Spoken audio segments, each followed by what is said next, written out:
wabarakatuh, sahabat Spensa Podcast SMP Negeri 1 Senagan. Ya.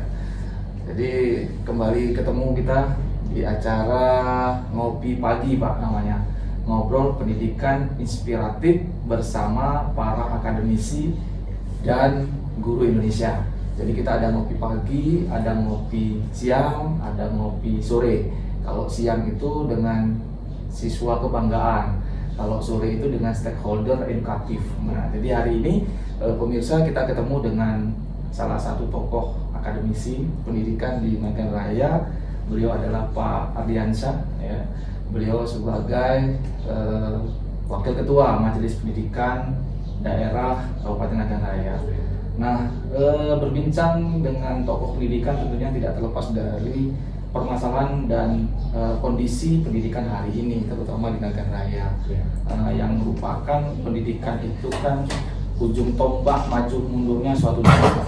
Maju pendidikan akan majulah suatu daerah.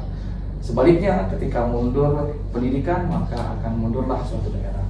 Nah, konsep MPD nih Pak, MPD kan hari ini saya lihat sebagai lembaga yang luar biasa untuk saat ini aktif untuk bergerak dan mendampingi sekolah-sekolah untuk meningkatkan mutu pendidikan.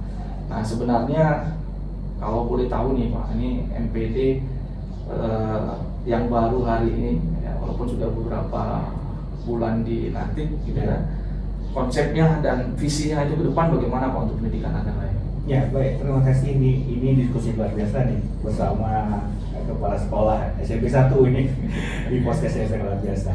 Ya, senang sekali bisa bertemu di sini, Pak Misnan. Kami di MPD terima kasih juga atas kesempatan yang luar biasa ini. Jadi di awal yang saya sampaikan adalah bahwa MPD ini istilahnya adalah tanda kutip pengawal, Pak. Pengawal proses, kemudian lembaga yang memberikan masukan, kemudian lembaga yang melibatkan masyarakat, wakil masyarakat dalam urusan isu-isu pendidikan. Sesuai dengan tugasnya, MPD ini dia konsepnya sebenarnya adalah bagaimana semua proses pembelajaran, proses pendidikan, persoalan pendidikan yang ada di daerah itu menjadi MPD tahu masalahnya, kemudian MPD memformulasikan dalam sebuah rekomendasi. Rekomendasi ini disampaikan kepada pemerintah daerah, dalam hal ini Bupati. Nah, Bupati nanti akan mendistribusikan rekomendasi ini sesuai dengan persoalannya. Misalnya nih, beberapa waktu yang lalu kita melakukan kajian, monitoring, dan evaluasi.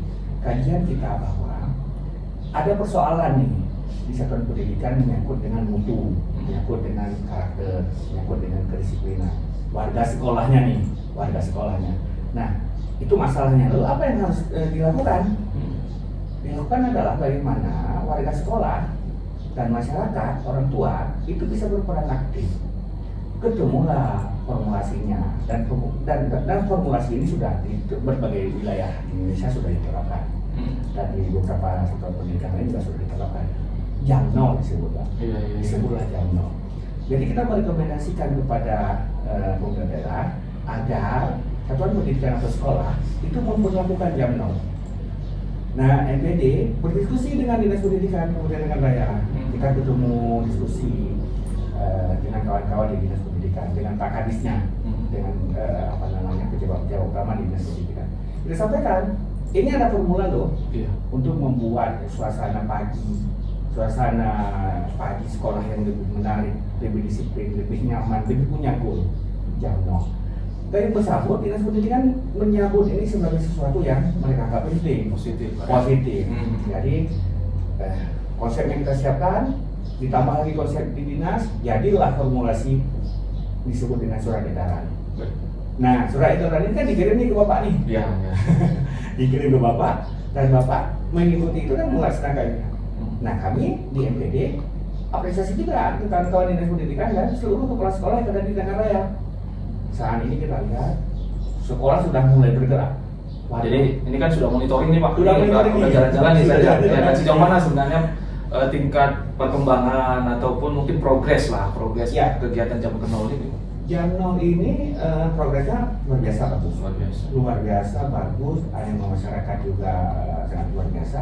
Animonya adalah mereka bertanya, ada apa nih? Apa nih? Jadi anak-anak juga sudah datang pagi-pagi. Misalnya nih yang menarik di tingkat SD Pak misalnya. Nah, mungkin di SMP 1 juga terpatok melakukan itu. Sarapan pagi di hari Sabtu Pak. Jadi anak-anak disiapkan sarapannya oleh orang tuanya, kemudian mereka siap itu gotong royong atau senam anak Indonesia Sehat. Setelah senam gotong royong, kemudian sarapan bersama.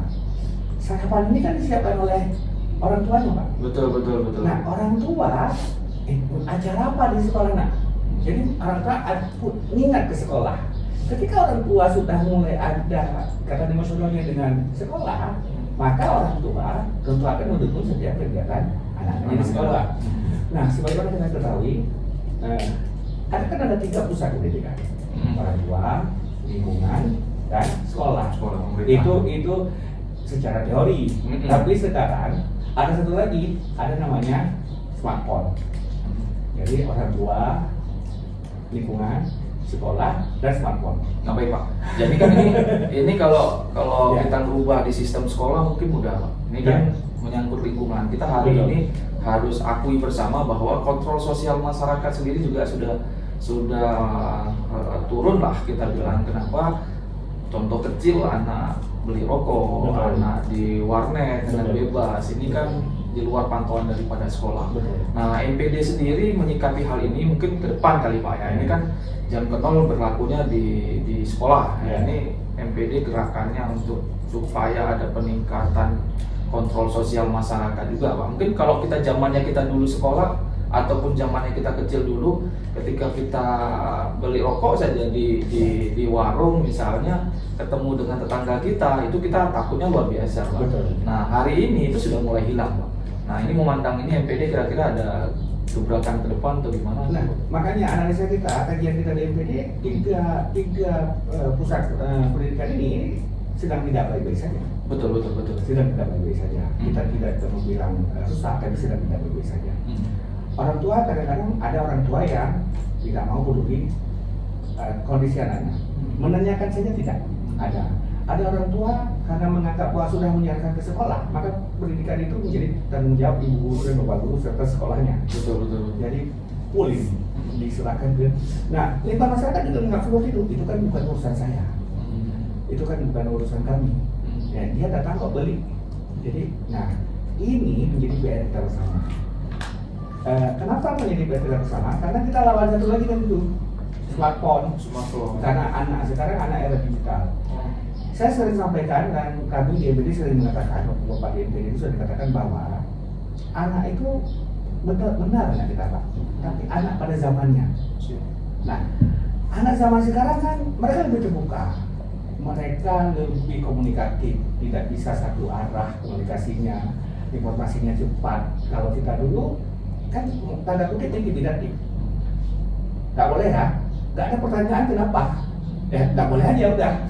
Anak sekarang nggak boleh ya, kenapa bu, kenapa mbak, kenapa bunda, nggak boleh. Ini pengalaman saya nih, dan saya sering sampaikan pengalaman ini ke orang-orang. Anak saya misalnya kan, anak saya ketika dia baru lulus SMA ditanya sama gurunya, nanti mau kuliah di mana? Dia jawab, nih jangan bahas sekarang boleh, lagi nggak mood bahas kuliah. Bagi kita itu adalah pelanggaran adab yang paling sangat luar biasa di era kita.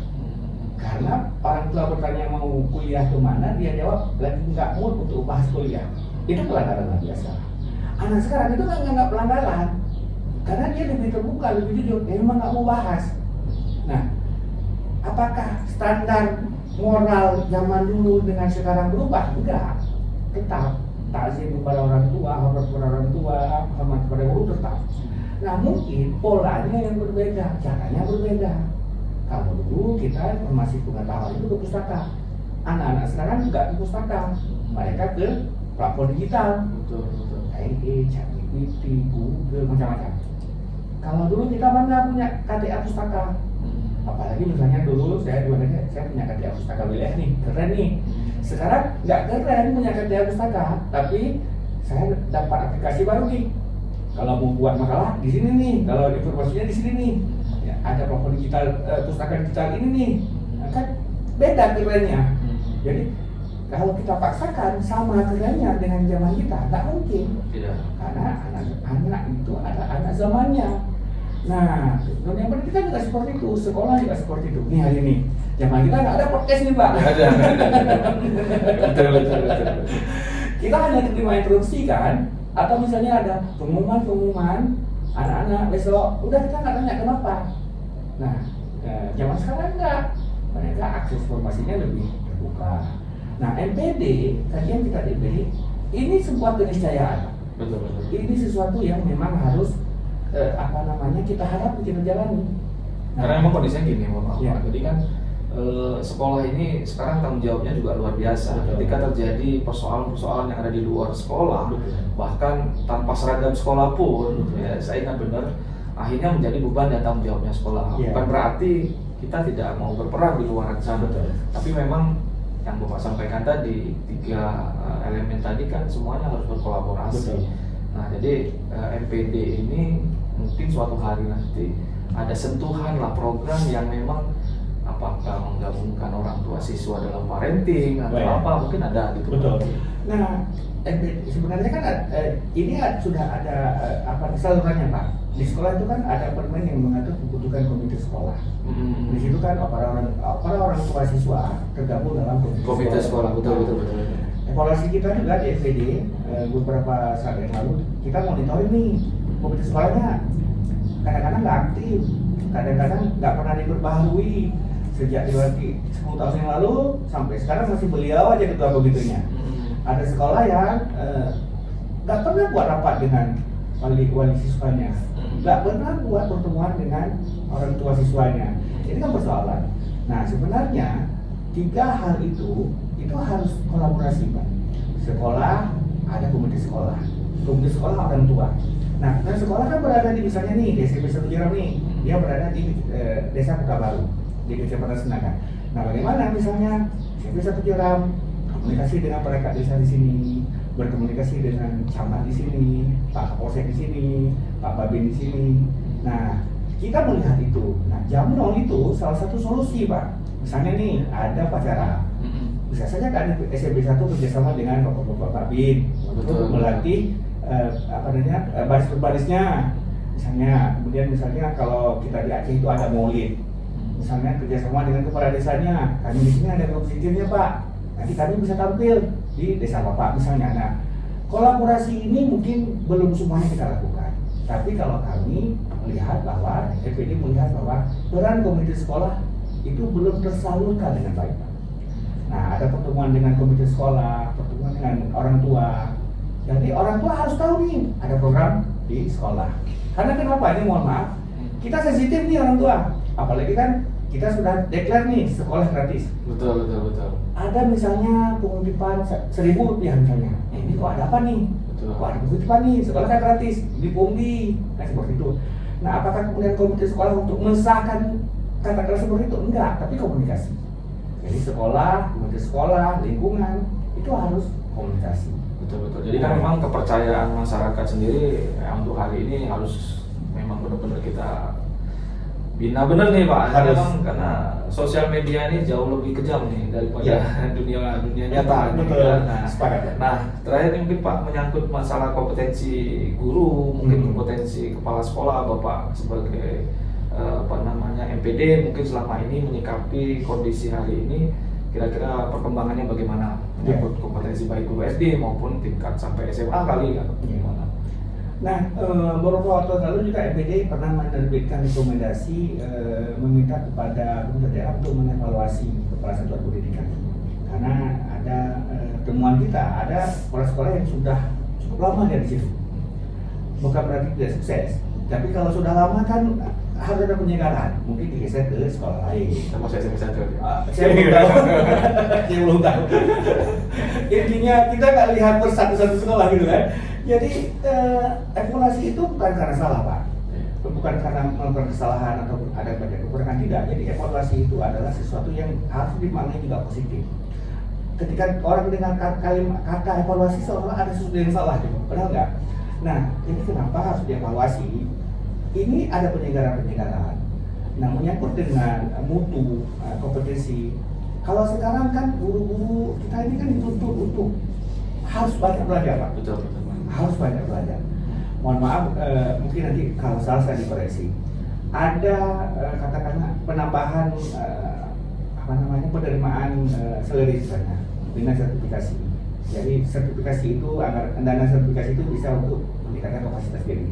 Apalagi sekarang kan ada lagi Pak penataran, pelatihan tidak disediakan lagi oleh pemerintah, tapi guru secara mandiri. Nah ini kalau misalnya ada guru kepala sekolah yang tidak mau upgrade dirinya, ini akan dilindas oleh zaman Pak. Anak-anak kita udah ngomong ChatGPT, anak-anak kita udah ngomong AI, kita masih ngomongin buku paket. Nanti mungkin ini masukan. Saya menemukan sebuah sekolah, anak-anak itu pakai headset dalam jilbabnya, gurunya belajar di depan. Dia kan bisa merintahkan ChatGPT atau AI itu kan ngomong. Gurunya sedang menjelaskan misalnya tentang sel misalnya di biologi. Sel adalah begini begitu. Dia perintahkan ChatGPT jelaskan tentang sel. Dia mendengarkan. Jadi dia dengan HP-nya dalam tas, ChatGPT atau AI mendebat gurunya di depan kelas. Betul. Jadi guru sedang mengajar dan berdebat dengan siapa? Jadi ketika guru memang tidak siap dengan itu dia. Nah, semua tenaga kependidikan dan pendidik guru-guru itu harus upgrade. Dulu saya kebetulan mama saya itu seorang guru. Udah pensiun lama. Jadi beliau sekarang bilang, alhamdulillah ya mama udah pensiun. Kalau enggak mama disimpan oleh internet itu. Bayangkan.